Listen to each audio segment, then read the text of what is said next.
Entonces, esta ecuación que está aquí, ¿cierto? Nos va a permitir determinar la variación de energía almacenada en el campo, ¿ok? Dijimos que esta variación de energía es una función de estado, ¿ok? Es decir, depende de su estado inicial y final solamente, no depende de la forma en cómo llegamos a ese estado. Y las variables de estado, ¿cierto? De esta ecuación serían los enlaces de flujo, o lambda, y x, que sería la posición. ¿Ya? Recuerden además que la corriente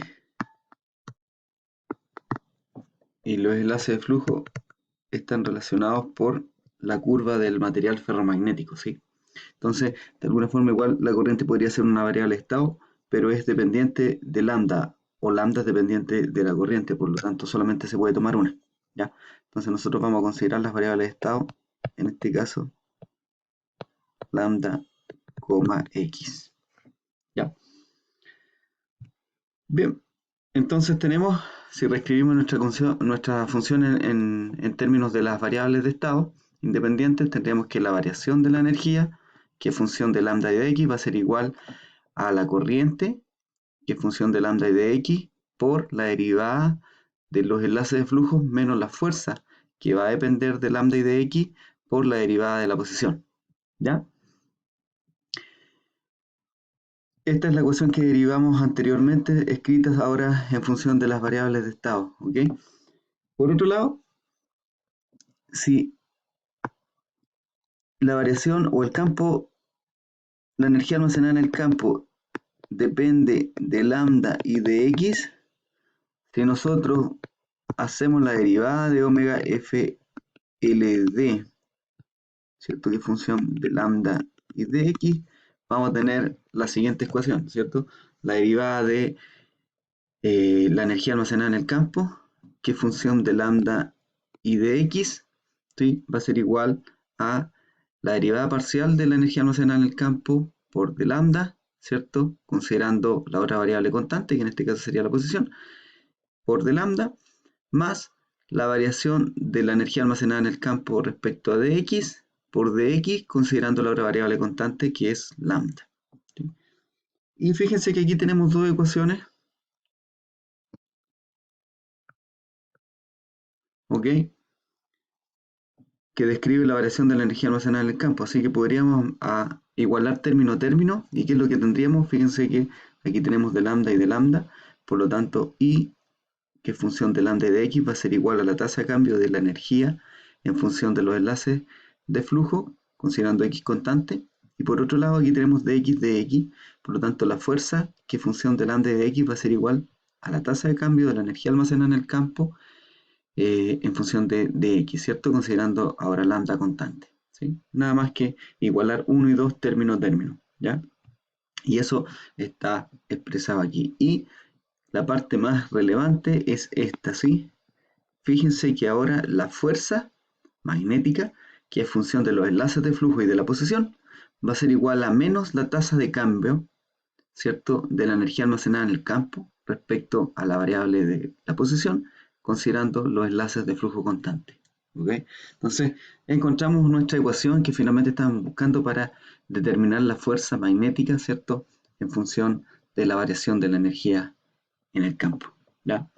Y fíjense que esta fuerza considera, ¿cierto?, en esta función, esta fuerza va a depender de la variación de la energía almacenada en el campo en función de la posición, pero considerando los enlaces de flujo constante. Eso es súper importante.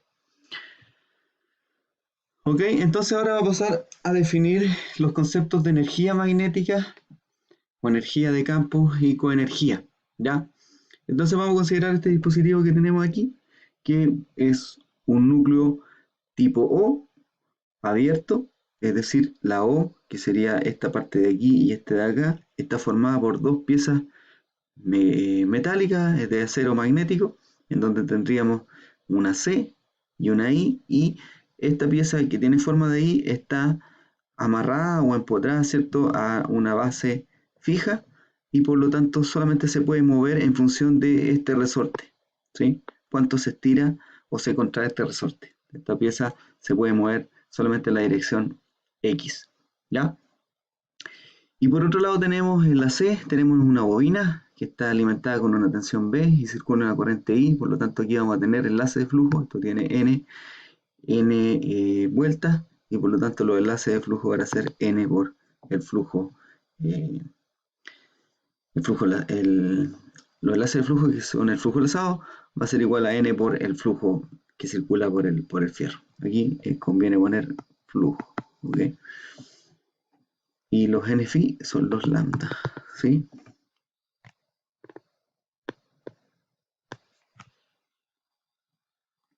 Bien, entonces si consideramos este dispositivo y fijamos una posición x1 y vamos aumentando la corriente desde 0 a una corriente final, entonces lo que vamos a ir viendo es que este núcleo, ¿cierto? A medida que va aumentando la corriente, va magnetizándose, se va estableciendo un campo magnético en su interior que va creciendo, ¿cierto? Hasta un cierto punto en donde la curva se empieza a saturar. Se empieza a aumentar la corriente, por lo tanto empieza a aumentar el flujo enlazado, ¿ok? Hasta que llega un punto en que se satura, ¿sí? Y luego esto va a crecer de forma lineal a medida que aumentamos eh, la corriente, ¿ya?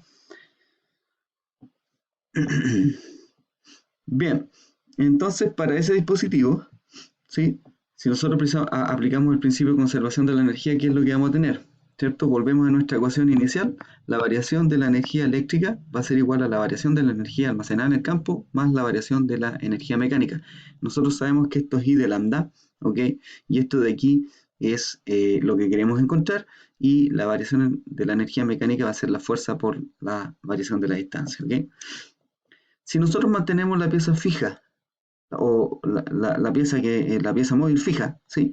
La mantenemos en esta posición x1, naturalmente esta parte de aquí se hace cero, ¿sí? Porque de x es cero, no hay variación de la posición. Y obtenemos que la energía o la variación de la energía almacenada en el campo va a ser igual a I de lambda, ¿ok? Y finalmente nosotros podríamos obtener la energía almacenada en el campo como la integral desde 0 a lambda 1 de I de lambda, ¿sí? Y eso gráficamente, ¿qué representa? Es la integral desde 0 hasta lambda 1 de I, que es una función de lambda, ¿sí? O sea, esta es la variable I y este sería X en este caso, ¿sí? Y por lo tanto, la energía sería esto de acá, ¿ya? Y es lo que se muestra en este gráfico, ¿ok? En donde tenemos que la variación o la energía almacenada en el campo, ¿cierto? Es esta área bajo la curva en el gráfico lambda I, ¿ok? Bien. Y la pregunta es, bueno, ¿qué vendría siendo lo que hay aquí? ¿Sí?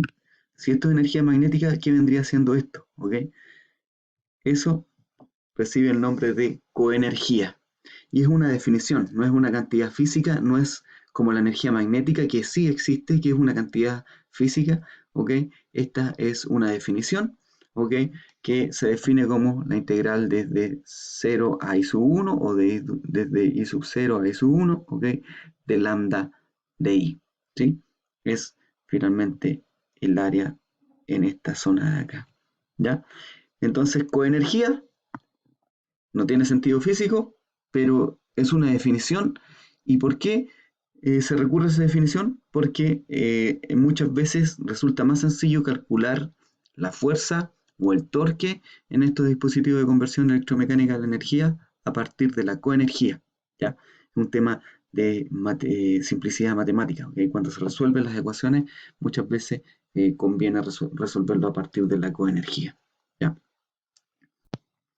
Bien. Entonces la coenergía va a ser el área bajo la curva del lambda de I y la energía, ¿cierto? Esta área bajo esta curva de I de lambda, ¿cierto? WFLD. Fíjense que la energía más la coenergía es igual al producto lambda por I para esta posición fija, ¿sí? Entonces eso lo podemos escribir como omega perdón, WFLD más W'-FLD, o sea, energía más coenergía magnética va a ser igual a los I por lambda, ¿ok? Si derivamos esto, vamos a tener que la derivada de I de lambda va a ser igual a I por d lambda más lambda por di, ¿cierto? Y por lo tanto, esta ecuación de aquí, ¿cierto? Nos confirma que efectivamente la energía almacenada en el campo es I de lambda y la energía, la variación de la coenergía es igual a lambda de I, ¿ok? En un material ferromagnético con una curva o menos de este tipo, ¿cierto? La energía va a ser menor que la coenergía, ¿sí? Y solo en el caso lineal, en un material con permeabilidad lineal, la energía va a ser igual a la coenergía.